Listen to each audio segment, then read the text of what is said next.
Wouldn't it be great if you could just know what was going on in the ACCA marker's mind, especially if you're doing the AFM Advanced Financial Management exam?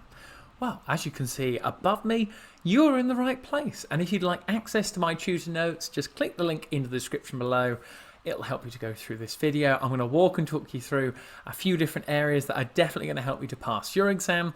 And one of those things is doing a mock exam, which I'm delighted to say I'm affiliated with LearnSignal, as you can see above me, where they have homework packs, mock exams, and of course, for pure transparency, as ever on the channel, if you were to purchase any of these through the links below to help you pass your exam, I'd be entitled to a small commission which goes to help running the YouTube channel. So thank you as always for everything you guys do, supporting the channel, leaving comments, liking, subscribing. It absolutely means the world. And I hope today's tips going through this video, where we're going to see from the AFM marker 3 specimen exams, just like you would do going through practice papers on the ACCA practice platform, mock papers on there. The first one is a student who has done really, really well.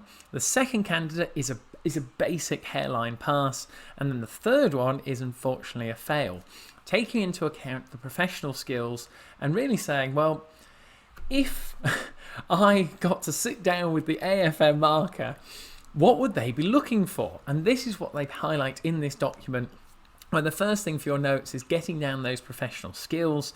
There are 20 marks, 10 for section A and 10 for section B, which are split up into the 2 questions, 5 marks each.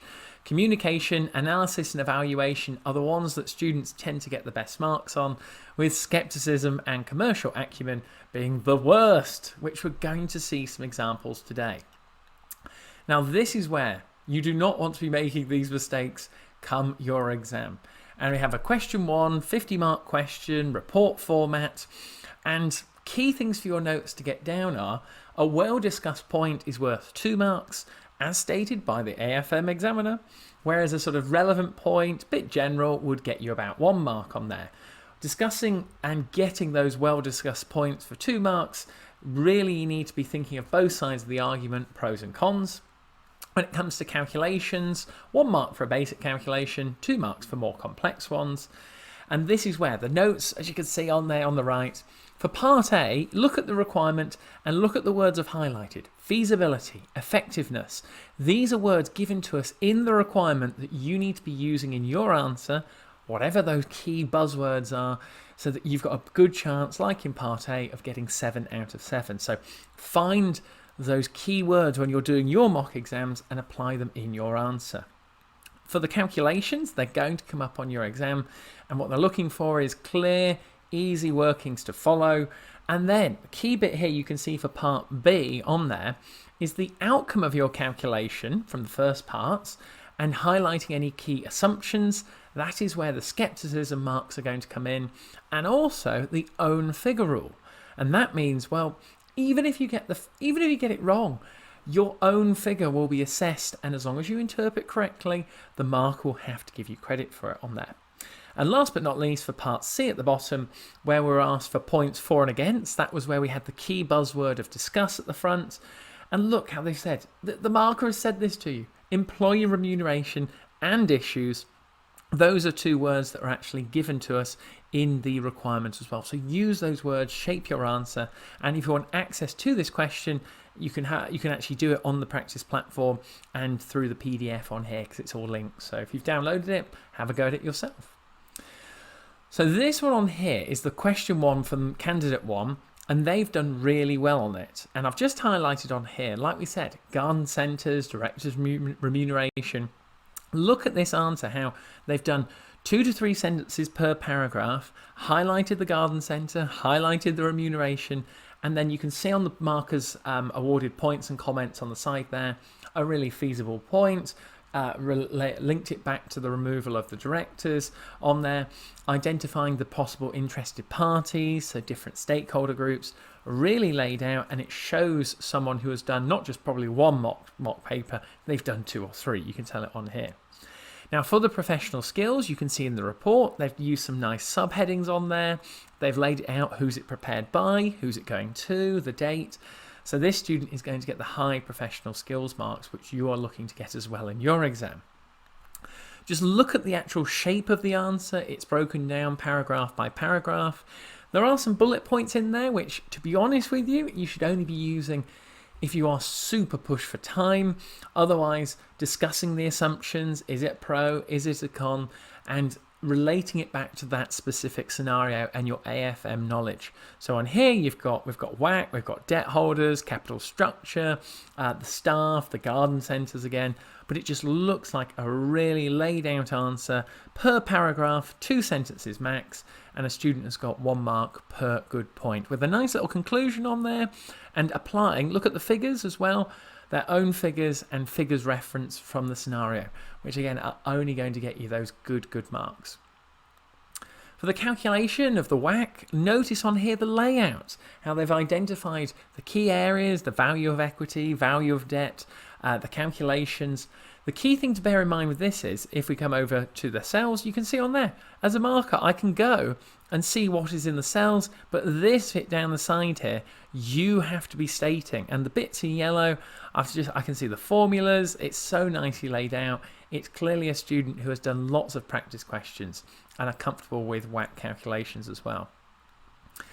Same thing comes down to here in terms of the market value and yield of the maturity of those new bonds. They've identified the number of years, the spot yield curve, the new value of the bonds, and even put it in bold so the marker can see on there. So even if you'd have got maybe some of the calculations wrong, you could get some working marks as well. And that's what's happened when it comes to Appendix 3. We were actually given some things in terms of equity, another WACC equation on there. We had a revised WACC as to it. So again, just showing the formulas crystal clear and thinking as if you're marking your own work. How does it look to someone who is not familiar with this on there? So the question 1 was someone who did really well. They got 37 out of 50. And in terms of the professional skills marks, communication and analysis, 5 and 4 on there. You've got to have a good format, structure, style, language, clarity. You can read this in your own time, but these are the key words that you need to be thinking about for your work. Skepticism, no real focus on there. Commercial acumen, we're applying it back to the scenario, the type of products, type of industry is what they're looking for. But as you can see on here, they got a total of 11 professional skills marks. There was a cap at 10. They did really well on this, but there was room for improvement, especially in the skepticism, challenging what is happening and what we were given. So that was a student who did really well. Now this student on here is a basic minimal pass, and you can just see the difference straight away. And I actually think they were quite generous with the report marks allocated here.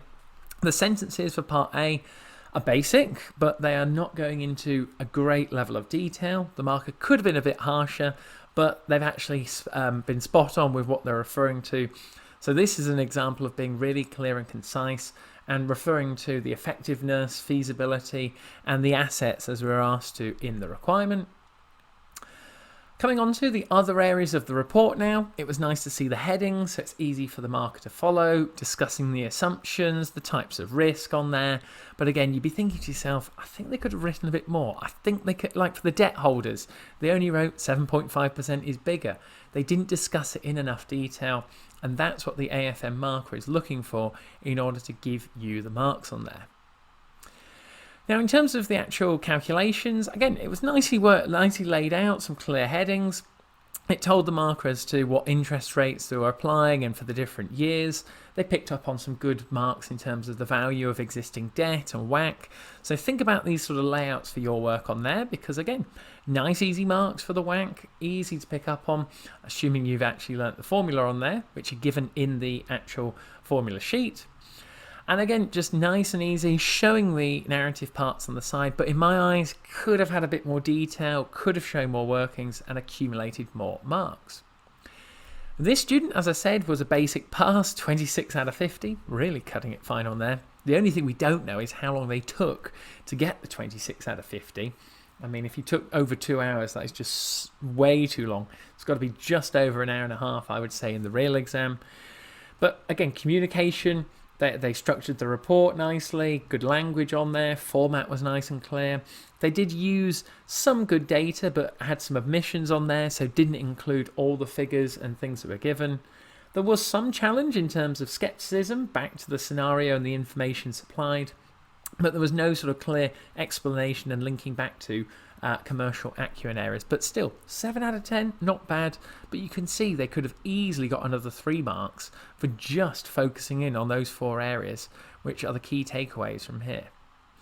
Now, before we look on to candidate 3, let me come on to what they actually got, because you're looking at that first bit and thinking, they've written loads on there.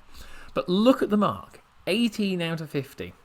Communication skills, the report format was not fully adopted. There was some language and good clarity, but no clear demonstration of any judgment from their analysis and evaluation.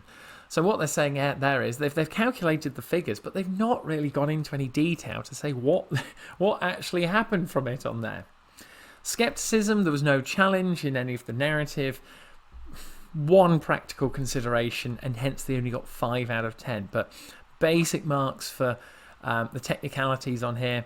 And this is where you do not want to be making the mistakes in your AFM exam, like I've highlighted in yellow, where the technical language that they've used of, obviously, directors trying to make, doesn't sound right, does it?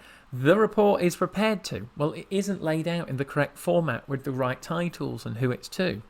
If company takes a decision, they've not used the real company name within this on there for it. And even on other points, so companies shall moderate it carefully to be able to pay their liabilities on time. It doesn't critically analyse what that point is all about, and therefore when you're doing your mock test 2 times and getting that feedback from a marker is really critical. They will show you where you're not going into enough detail, because a student would have come out of this and gone, I've written loads down there, why have they not given me enough marks? The same here when we come to the calculations. Figures have been put down and some marks have been allocated, but there's just not enough detail going into it and narrative on the side to really portray a story to the marker to say, this is why I've calculated it, and even if I get it wrong, give me some working marks on there and give me some carried forward and own figure marks. Last but not least on here was the final bit for the cost of capital, the ungeared equity, the revised cost of equity on there. Again, it just looks a bit bare, doesn't it? It doesn't look like it's got into enough detail. A couple of marks are awarded for the sort of basic areas of bonds and equity, but overall limited in terms of explanations there, and to really guide the marker to say they haven't answered all of the requirements as well, which you'll see if you go through this document in detail. And that nicely, ladies and gentlemen, brings us through the good, the bad and the ugly of these 3 candidates. I hope that has helped in showcasing to you what a good answer, what you need to provide in your exam needs to be to what standard. And again, check out those Learn Signal mock exams, homework packs, the links are down below. They're definitely going to help you to get over the line on the 50 plus. If you want access to this PDF, again, I'll put the link down there so you can download it. And best of luck with your examination. So feel free to let me know in the comments how you get on. Give the video a massive like, and I've put a couple of other AFM videos up at the top now. Click one of those and I'll see you on the other side. So thank you very much.